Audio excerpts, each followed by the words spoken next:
Hello दोस्तों, welcome to metal 2.0 classes में आपका स्वागत है। आज मैं कक्षा 10 का इतिहास में पूछे जाने वाले कुछ मोस्ट इम्पोर्टेंट क्वेश्चन जो बहुविकल्पी प्रश्न है उनके बारे में आपको बताने जा रहा हूं, जो हर साल किसी न किसी ज़िले में पूछते ही हैं। और लगभग ऐसे हमारे 100 क्वेश्चन बहुविकल्पी आएंगे इतिहास से, और एक बार जो देख लेंगे आप उसको समझ में आ जाएगा और इसमें से ही आएगा। ये पूरा मेरा विश्वास है कि जो मैं क्वेश्चन पढ़ाने वाला हूं और जो वीडियो इस पर आएंगे उन्हीं में से प्रश्न आपके पास आएंगे, और बहुत ही सरल तरीके से बताने जा रहा हूं। एक बार देख लेंगे और मन में एक बार सोने से पहले सोच लेंगे तो वो प्रश्न आपको याद हो जाएंगे, मैं उम्मीद करता हूँ। तो मैं 12 प्रश्नों को लिया हूँ आज, जो सामाजिक विज्ञान का इतिहास से लिया गया कक्षा 10 के दृष्टि से बहुत मोस्ट इम्पोर्टेंट क्वेश्चन है। और जो बच्चे अभी तक तैयारी नहीं कर रहे हैं वो करें, और जिनको और भी जानकारी चाहिए वो मेरे चैनल से जुड़ें। तो इसमें मैंने सबसे पहले क्वेश्चन लिया है कि संयुक्त राष्ट्र की स्थापना कब हुई थी। तो देखिए इसमें 4 ऑप्शन है। पहला ऑप्शन है वर्ष 1945, वर्ष 1920, वर्ष 1942 और वर्ष 1947। तो देखिए वर्ष 1920 में कोई ऐसी ज़्यादा घटनाएं नहीं घटी थी जो इतिहास में ज़्यादा प्रसिद्ध है, पर 1947 में अपना देश भारत आज़ाद हुआ था। वर्ष 1942 में भारत छोड़ो आंदोलन हुआ था, लेकिन वर्ष 1945 में द्वितीय विश्व युद्ध के समाप्त होने के बाद संयुक्त राष्ट्र संघ की स्थापना हुई थी। तो ये ऑप्शन हमारा ये सही है, वर्ष 1945। अब अगले क्वेश्चन की तरफ बढ़ते हैं। भारत में मताधिकार की आयु क्या है।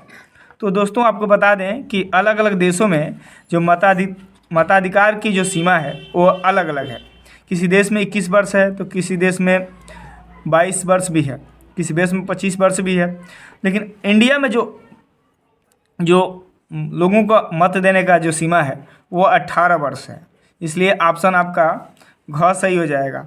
अब अगला जो प्रश्न है वो है स्वराज मेरा जन्म सिद्ध अधिकार है और मैं इसे लेकर ही रहूँगा, यह कथन किसने कहा था।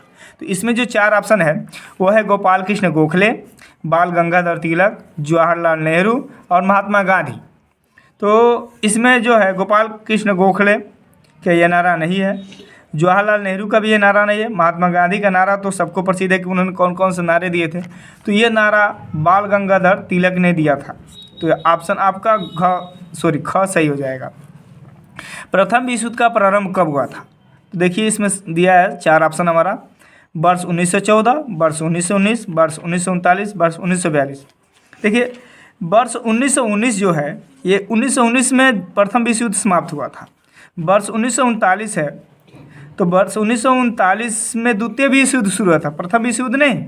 वर्ष 1942 में भारत छोड़ो आंदोलन शुरू हुआ था। वर्ष 1914 से वर्ष 1919 तक प्रथम विश्व युद्ध चला था। तो ये ऑप्शन आपका क सही हो जाएगा। अगला जो प्रश्न है वह आपका ऑप्शन है भारत छोड़ो आंदोलन किसने प्रारंभ किया था। तो ये तो बहुत ही फेमस है और इसको शायद आप लोग जानते भी होंगे। तो इसमें ऑप्शन दिया गोपाल कृष्ण गोखले।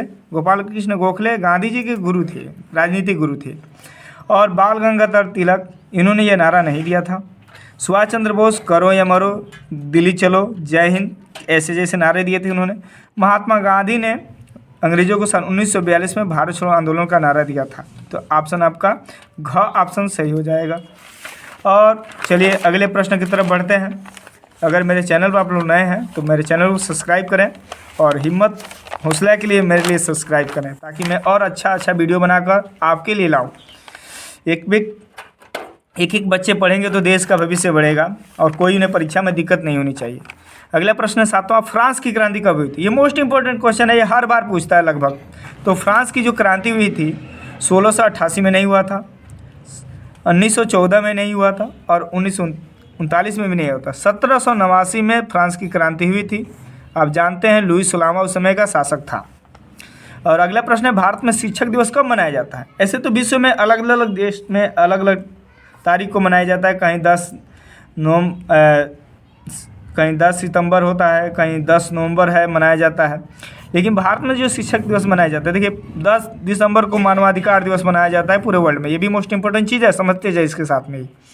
और अगला जो प्रश्न है 14 नवंबर को भारत में चिल्ड्रेन दिवस मनाया जाता है, यानी बाल दिवस मनाया जाता है। और 15 अगस्त को अपना देश आज़ादी आज़ाद हुआ था, इसलिए इसको आज़ादी दिवस के रूप में मनाया जाता है। और 5 सितंबर को टीचर्स डे के रूप में यानी शिक्षक दिवस के रूप में मनाया जाता है। तो ऑप्शन आपका ग सही हो जाएगा।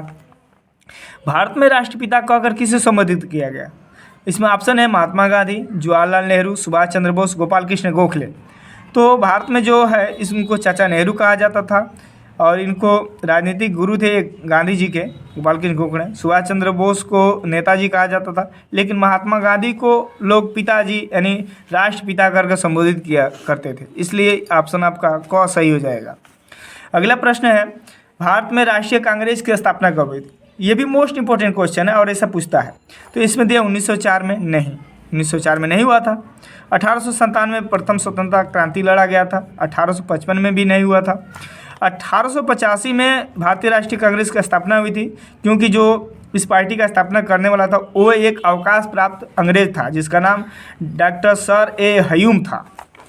ठीक है, इसके साथ में ये भी जानते चलिए। कभी कभी ये बहुविकल्पी प्रश्न आपको अति लोकप्रिय का भी काम कर देता है, तो उस पर भी आपको फोकस करना है।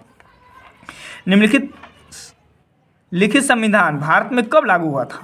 भारत का जो संविधान है विश्व का सबसे बड़ा लिखित संविधान है और ये जो संविधान है भारत में ये हम अपना लागू हुआ था 15 अगस्त को। तो आज़ादी दिवस मनाते हैं हम लोग, स्वतंत्रता दिवस मनाते हैं। 14 अगस्त को पाकिस्तान स्वतंत्रता दिवस मनाता है, ये भी याद करते रखिए। कभी कभी पूछ देता है कि 14 अगस्त को कौन सा देश स्वतंत्रता दिवस मनाता है, तो पाकिस्तान है।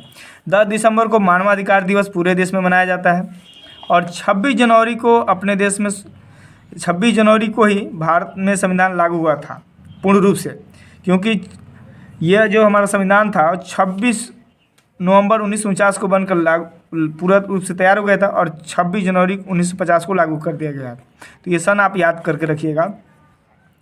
ऑटोमन बिस्मार्क किस देश से संबंध रखता था? तो इसमें ऑप्शन है इटली, जर्मनी, फ्रांस और ब्रिटेन।